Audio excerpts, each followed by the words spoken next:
Hey everybody, it's Charles Booker. I'm your nominee for United States Senate for the Commonwealth of Kentucky, and you're watching The Mountain Citizen.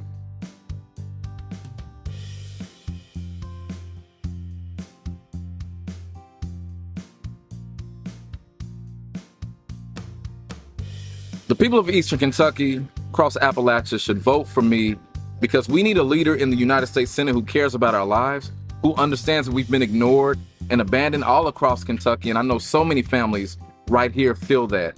If we want someone that's going to fight for better health care, make sure we have clean air and clean water, that we can afford our medicine, we don't have to ration our medicine, that we can just live a good life. We need someone who won't make a mockery of us like Rand Paul has. And I see the struggle because I've lived so much of it, and I believe we deserve better, and I want to earn the support.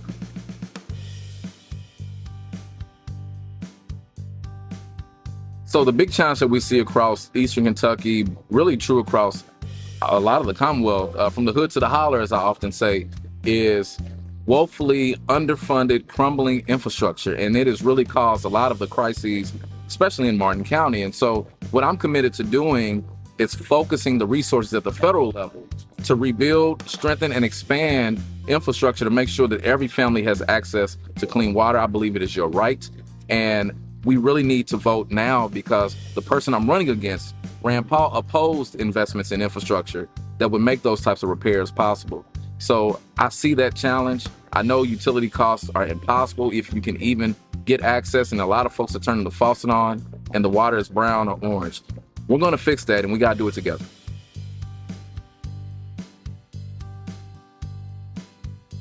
I believe our tax dollars should go to investing in us, and our people, and in our infrastructure. My vision is a Kentucky New Deal, which is life, freedom, and prosperity for every single one of us.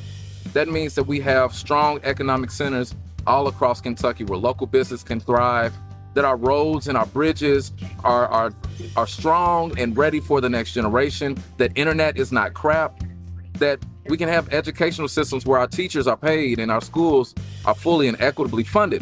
The federal government has a big role to play in that, and Rand Paul's been opposing all of it. So I want to go to the U.S. Senate to bring those dollars home and invest in the Commonwealth of Kentucky.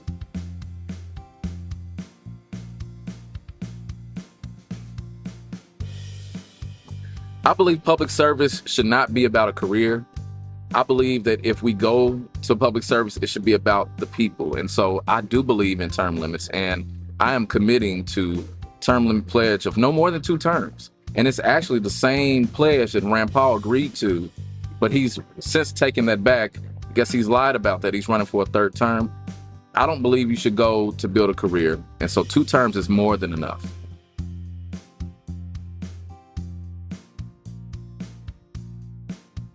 So access to internet, to me, and broadband, it's a utility. It's not something that is a privilege for a few. We all need it, whether it's for your education, whether it's for your business, the chance to pursue additional opportunities.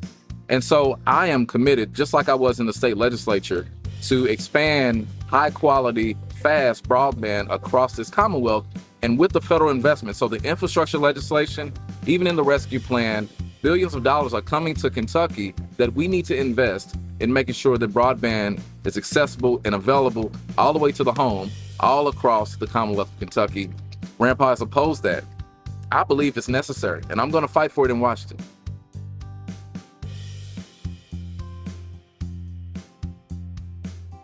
You know, one of the biggest challenges that I've experienced and seen across Eastern Kentucky, and I was a director of Fish and Wildlife, I've been all over the Commonwealth, is connectivity and the lack of access. And modernizing our road system, our highways, of course, our bridges, even our waterways is really critical to making sure that our communities are not isolated. That is where federal leadership is really important. We've seen it with the floods where a lot of bridges, roadways were washed away. And we need dedicated leadership that cares about our lives, that sees the challenges we face to make sure that the money gets to our communities. And I am dedicated to that.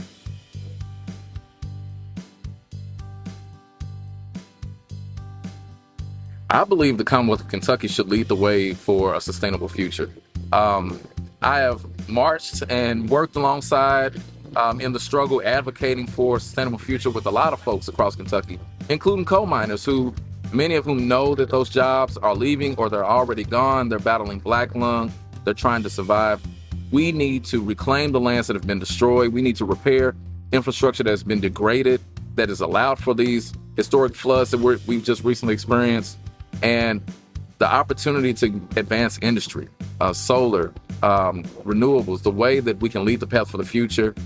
It's right at our fingertips. And by winning this seat and working with our now governor, Andy Beshear, doing the work here in Kentucky, we can make those critical investments. But it's imperative because we need folks to have more money in their pocket.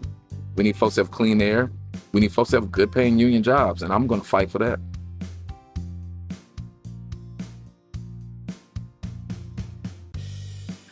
Yes, we do have a part to play in what I call climate chaos and the decline of the fossil fuel industry, the carbon that has been emitted, the warming of our planet, the degradation rather of our land. All of that plays a part in the environment that we see now, the environmental injustice that we face all across Appalachia and even where I'm from in the west end of Louisville. And so understanding that this is not a myth, we can't look away from it. We need to make these targeted investments to clean our land and to reduce the pollution that we put into the atmosphere so that our children can live a gainful life is not just essential, it's critical to our future. And my vision of a Kentucky New Deal is focusing on that type of investment that is led by the people right here in Eastern Kentucky.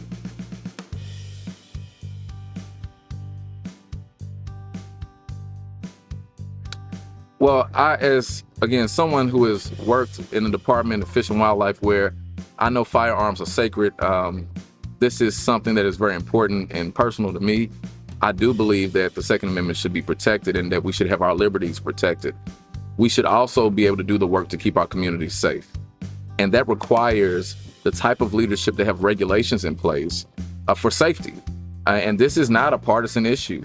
Make sure that we have background checks for violent history is overwhelmingly supported. Red flag legislation to make sure that those who are facing a health crisis aren't in a position to hurt themselves or to hurt someone temporarily. That's important. So I believe we need common sense regulation, common sense safety measures, and we can do that and protect our rights.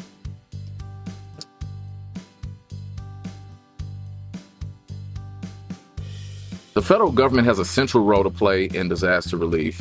The federal government is a part of our systemic support to repair and to fortify infrastructure to make sure that our entire country is strong and we're able to survive for the future. And so when storms hit like the flood that has really destroyed a lot of communities across Eastern Kentucky, the federal government that we pay for has an obligation and a responsibility to come to our aid to help us rebuild, help families who have lost their livelihoods get back on their feet.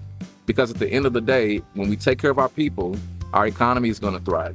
Now, my opponent has voted against disaster relief every single time, even after this flood.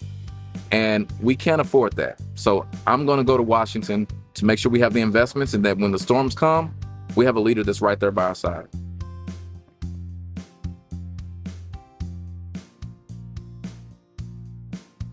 Oh, public education in Kentucky is woefully underfunded. For years, it has not been treated as the priority that it should be. And of course, our teachers are not paid what they need to be paid as public servants, which they are. And look, this is not news. Folks all over the Commonwealth understand that things are messed up and we need more investment in our system of public education. So much so that we walked into the state capitol and stood together to say that our students matter, our lives matter, our future matters, and we need to protect pensions and public education. As a legislator, I was at the center of that fight, working to get rid of a governor, Matt Bevin, who wanted to really destroy public education. And when I go to Washington, I am going to fight for our school system and our teachers right here to protect benefits, to address the windfall elimination provision, and to target investments to communities that have been systemically ignored and abandoned. We got to do the work because it's about our future and it's about our children.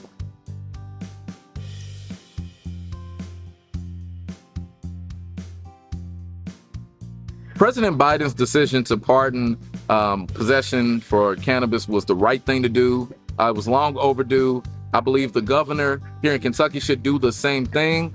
We should end the war on drugs. We should stop criminalizing this plant. And quite honestly, we need to legalize cannabis because Kentucky would be one of the best places in the country to, one, grow it and create new industry, but two, it's a part of our work to pursue healing instead of criminalizing pain and essentially giving us the chance to step up and step out of the wake of the opioid crisis and build a better future.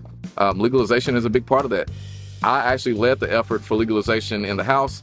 I was the lead sponsor on legislation to decriminalize and legalize cannabis, and I'm going to take that fight to Washington.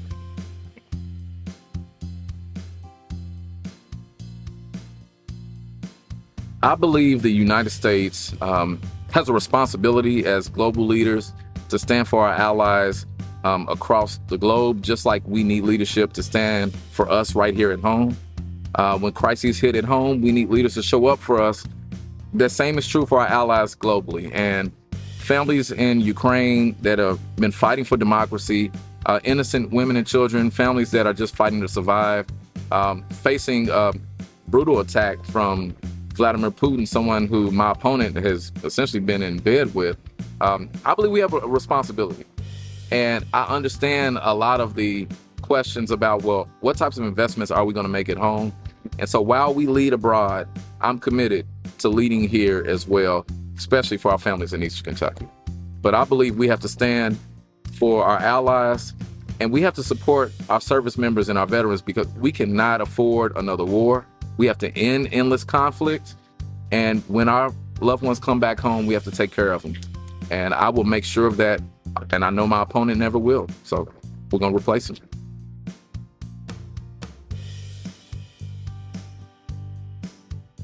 My message for my opponent is pack your bags. We're really tired of your BS and you've abandoned us. You've ignored us. You made a mockery of us. And it's not about my personal opinions of you. I just believe Kentucky deserves better. Republicans, Democrats, independents alike, we matter and we should be a priority and we're not for sale. We need new leadership in the Senate and we're going to stand together and make that happen.